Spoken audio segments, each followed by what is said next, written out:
కలియుగ ప్రత్యక్ష దైవం శ్రీ వెంకటేశ్వర స్వామి వెలిసిన తిరుమల పవిత్రతను దెబ్బతీసి టీటీడీ మరియు ఆంధ్రప్రదేశ్ ప్రభుత్వ ప్రతిష్టను దిగజార్చేందుకు ఒక భారీ నేరపూరిత కుట్రను తిరుపతి పోలీసులు ఛేదించారు. ఈ కేసులో వైఎస్ఆర్సీపీ కార్యకర్త ఆళ్లపాక కోటి, సాక్షిపత్రిక ఫోటోగ్రాఫర్ మోహన్ కృష్ణలను పోలీసులు అరెస్టు చేశారు. జనవరి 4వ తేదీన సోషల్ మీడియాలో తిరుమల పోలీస్ గెస్ట్ హౌస్ సమీపంలో మద్యం బాటిళ్ల దర్శనం అంటూ కొన్ని ఫోటోలు, వీడియోలు విపరీతంగా వైరల్ అయ్యాయి. దీనిపై అప్రమత్తమైన టీటీడీ విజిలెన్స్ మరియు పోలీస్ యంత్రాంగం లోతైన దర్యాప్తు చేపట్టింది. బాలాజీ కాలనీలోని కౌస్తుభం గెస్ట్ హౌస్ వెనుక చెట్ల పొదల్లో 180 మిల్లీలీటర్ల పరిమాణం గల 9 పాత ఖాళీ మద్యం సీసాలను పోలీసులు గుర్తించారు. సీసీటీవీ ఫుటేజ్, ఫాస్టాగ్ డేటా మరియు నిందితుల మొబైల్ సిగ్నల్స్ ఆధారంగా పోలీసులు ఈ కుట్రను ఛేదించారు.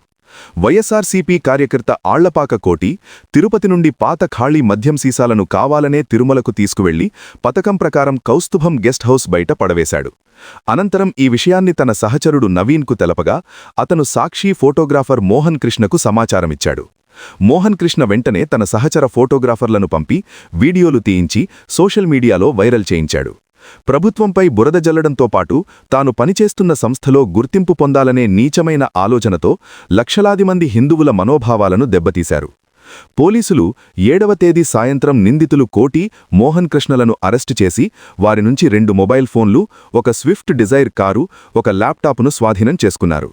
3వ నిందితుడు వైఎస్ఆర్సీపీ సోషల్ మీడియా కార్యకర్త నవీన్ ప్రస్తుతం పరారీలో ఉన్నాడు. అతని కోసం ప్రత్యేక బృందాలు గాలిస్తున్నాయి. నిందితుల ఫోన్లను ఫోరెన్సిక్ ల్యాబ్కు పంపారు.